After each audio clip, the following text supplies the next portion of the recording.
In the future, genetic modification of embryos will become popular. These children will be born with higher IQs, ideal physical characteristics and controlled emotions. They are perfect specimens referred to as GC people and named after the company Gren Crest Labs that invented the method. When space exploration becomes essential to find a solution to climate change, these people are sent into space. Aboard the spaceship Telios, a crew of GC astronauts, led by Commander Linden, awakens from cryogenic sleep when they arrive on Saturn. Their goal is to find out what has happened to Atramitos, a mining ship that has drifted away from Saturn's moon Titan. When they find it, they discover that Atramitos' hull is about to break up, so they have to use all the kill thrusters together to align both ships. The docking is a success, but when Zimmer and Anderson try to celebrate with a punch, Dr. Orson scolds them for touching each other. They then communicate with GC Labs CEO Nordum to inform him that they have accessed the Atramitos system and their last transmission was 3 months ago, so they assume the entire crew is dead. They don't see the point of a rescue mission, so Nordum explains that they have to recover the cargo. It took 2 years to extract the carbon-fixing catalyst, which will repair Earth's atmosphere. Duncan gets access to the Atramitos logs, where the captain explains that they are ready to go, they just have to wait for the crew quarantine to end. On a different log, the captain says that the situation is getting worse and that a violent mutiny is likely. So Orson complains that perfect GCs like them always have to clean up the messes left by normal humans. Suddenly, they hear a strange noise coming from Atramitos, and it is death metal music from the 1990s. The Telios crew prepares to board Atramitos after Zimmer ignores the access code. When they manage to enter, they find graffiti on the walls and very loud music. At that moment, the crew is attacked by an improvised security device. They manage to destroy it before it can hurt them, then split up to cover more ground. Zimmer discovers that the black box has been removed, but he manages to gain access to the system and is able to turn off the music.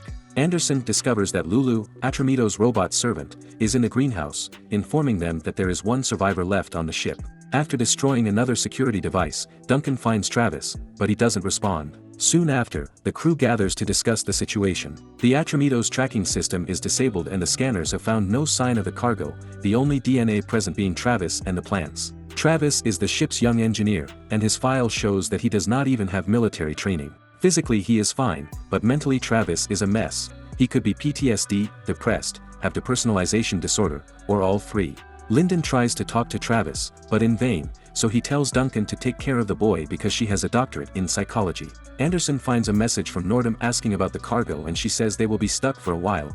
Duncan goes to Travis and tries to bond with him, discussing friendships in the crew and the effect space travel can have on the mind. Duncan then takes the results to Linden and Orson, but nothing convinced Travis to answer, but his face twitched when he mentioned Lulu. He could have added some modifications, and Zimmer does a medical examination to confirm that Travis modified Lulu to give her private parts. Linden decides that they will allow Lulu to go to Travis to see if they can control him that way. Shortly thereafter, the system goes off in the entire ship and they discover that Travis has escaped and is probably armed because a rifle is missing. Duncan goes looking for him and when she finds him, she tries to convince him to talk. When she is about to convince him, Linden interrupts them and forces Travis to lower his rifle. Duncan argues with Linden for not trusting her methods, but Linden reminds her of the mission.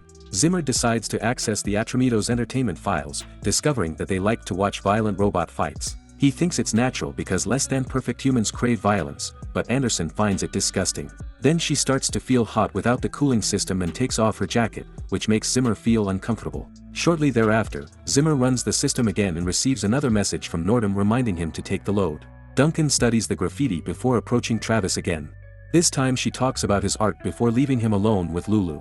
Duncan then goes next door to spy on them through a hidden camera, and she hears Travis say something to Lulu in Mandarin before kissing her. Duncan goes to find Orson and finds him wandering in a hallway, because he forgot what he was doing, which is strange because he never forgets anything. Zimmer knows Mandarin, so Duncan plays him the recording of Travis, but it isn't clear cause the words are whispered. Zimmer can make out the words unable, convinced, and close and wonders why Travis's profile doesn't say he knows languages. Duncan returns to Travis and Lulu and discovers that her hand is shaking, so she makes it stop before anyone notices. Since Travis is no longer talking, Duncan gets Lulu out of the room and asks her what Travis said. She replies that Travis mentally told her that they are together every moment. This doesn't match Zimmer's translation, meaning he is lying, which he should not be able to do. Meanwhile, the boys are discussing alternative interrogation methods, and Orson shares some military tactics he has studied in the past. But Zimmer and Linden are opposed to anything that might cause harm. They are interrupted by Anderson having problems with the bathroom system, and Zimmer goes to fix it. Anderson upsets Zimmer by thanking him with a hug and asks him to stay, convincing him to be with her in the shower. Duncan continues to watch Travis and suddenly she hears him speaking in Russian. Before the computer can begin to translate, the ship begins to shake and the crew discovers an open outer door. They are losing atmosphere. Lyndon sees Zimmer coming out of Anderson's room without his uniform, but now they have to focus on the emergency, which worsens when Zimmer realizes that he has been locked out of the system. The door that has opened is to the cargo hold, but it makes no sense because that area is supposed to be isolated. Zimmer enters the hold while Lyndon holds him with a rope, and even though he manages to close the door, Anderson cries because she thought her friends were in danger. Lyndon returns, but Zimmer has lost air pressure and Orson takes him to the infirmary for a medical examination. He says Zimmer just needs some rest until he wakes up, but leaves him confused because he is usually more accurate. Lyndon scolds Anderson for what she did with Zimmer in the bathroom, reminding her that primal indulgences are not for GCs. Duncan asks Orson if robots can lie and explains to her that they can be reprogrammed to give incorrect answers to specific questions. But he didn't find this programming when he examined Lulu. So Duncan goes back to the computer to translate the Russian phrases she heard earlier. Anderson too and points out that it is a quote taken from Tolstoy's War and Peace. Anderson wonders if Travis is contemplating the meaning of their existence, so Duncan decides to confront him. She thinks that Travis is just pretending to be psychologically traumatized. Travis replies in French and Duncan can understand him. Travis asks her not to repeat it to anyone, but only adds another literary quote. Back to Anderson, she manages to get the communication system working in the Atramitos, but she sees the message she had already seen. Nordum isn't broadcast live, but a recording that keeps coming in as a new message every 2 hours. Lyndon asks her to send a new encrypted message back to Earth until they get a response. Zimmer arrives, who has just woken up, and Anderson runs to hug him, forcing Lyndon to yell at them. He thinks that if Zimmer had not been with Anderson, he might have seen the mistake in the cargo hold before almost getting them killed. Lyndon orders Anderson to go to Orson to see why she is emotional, so he tells Zimmer what he found in the records. Orson examines Anderson, but finds nothing wrong with her. Anderson asks him if he feels different too, but he won't admit it. Duncan looks for Travis's last quote, and it is from Molière. This makes her check the graffiti under ultraviolet light, allowing her to discover a hidden message. When Lyndon goes to check on her progress, Duncan explains that Atramitos was never in real danger and was purposely placed near Titan's atmosphere just before they arrived at Travis's. A recording reveals that there was a dispute over the cargo that led to the war between factions, leading Duncan to believe that the cargo was not what Nordum had told him. Duncan shows Lyndon the hidden message she found in the graffiti. It is a chemical formula depicting a water-based liquid compound reacting with a foreign substance. The other drawing depicts water, and Duncan remembers that when Travis tried to escape, he was aiming for the main water filtration system panel. The door to the hold was where the cargo was disembarked from, making Duncan think that the cargo was a compound that reacts badly to water and can be harmful to humans. Duncan asks Travis for an explanation, who again quotes Tolstoy and implies that the compound would not destroy people in the GC, forcing Duncan to leave as his hand trembles. Zimmer finds her in the hallway and asks about her hand, but she quickly forgets what she was doing. Zimmer informs Lyndon that if the cargo was released, it entered Titan's atmosphere and survived the landing because of the special box it was in. Lyndon then authorizes a more extreme method of interrogation to get Travis to talk. Duncan asks Travis to confess where the cargo is or Orson will hurt Lulu. At first Travis doesn't react, just observes Orson grabbing the robot's arm. But when Orson is about to hit her, Travis snaps and gives him the codes to track down the box. He also agrees to explain everything about the compound, but only if they allow him to repair Lulu. In the communications room, Zimmer tries to be affectionate with Anderson, who rejects him for the sake of the mission. Zimmer no longer cares about the mission and confesses that he can no longer concentrate on his work because he keeps thinking about her. Anderson cries and kisses him. When Lyndon finds out that the couple has gotten close again, he separates them and tries to start a fight, but Orson stops them when he brings the information they got from Travis. Using the code, they manage to find the cargo, although they cannot get a visual. Lyndon decides that he and Zimmer will go down in a capsule to retrieve the cargo. Duncan brings repair tools to Travis to get him to talk. He explains that he was the one who threw away the bodies and cargo, and that he erased the memories of Lulu and the ship, but he was unable to end things on his own.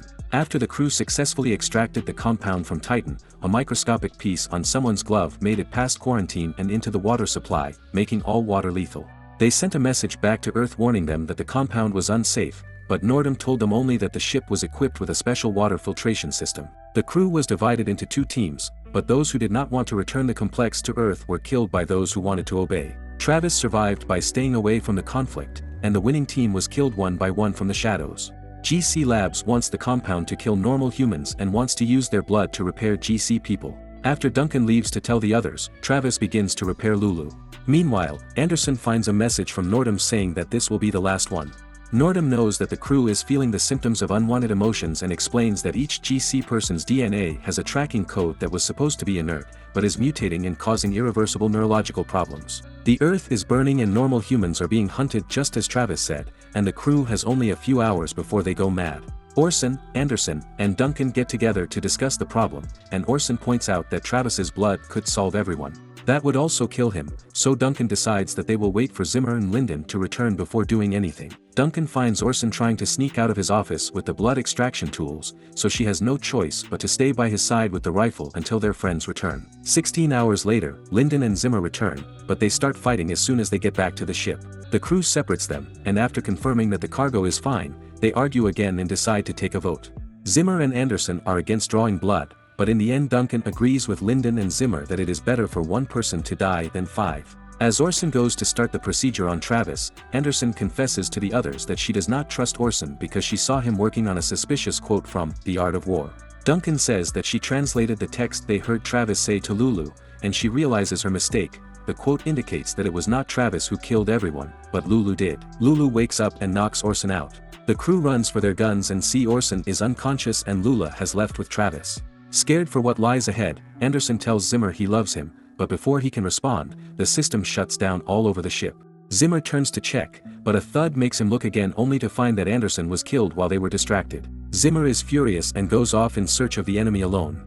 He eventually finds Lulu in the hold, and since she is in combat mode, she is better than a GC person. Zimmer manages to hit her, but Lulu kills him. Duncan goes to Travis, who knocks her out with his rifle, but this reveals his location and allows Lyndon to shoot him. When Lulu walks down the corridor, she walks beside Duncan's body thinking she is unconscious, but it is a trap.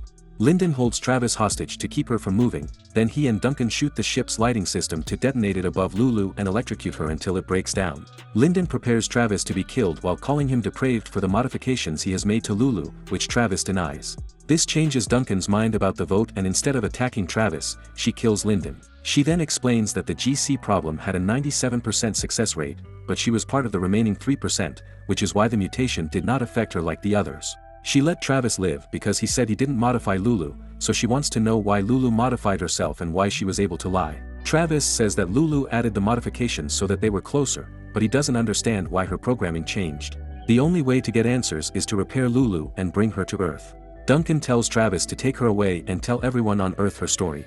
Duncan will stay in Atramitos and wait for the end, thinking that she deserves it because she killed someone, just because she couldn't control herself. Once Travis and Lulu are far enough away from Telios, Duncan overrides Atramitos' protocol and crashes the ship on Titan's surface to eliminate the problem for good. If you liked the video, leave a like, comment and subscribe. Thanks for watching.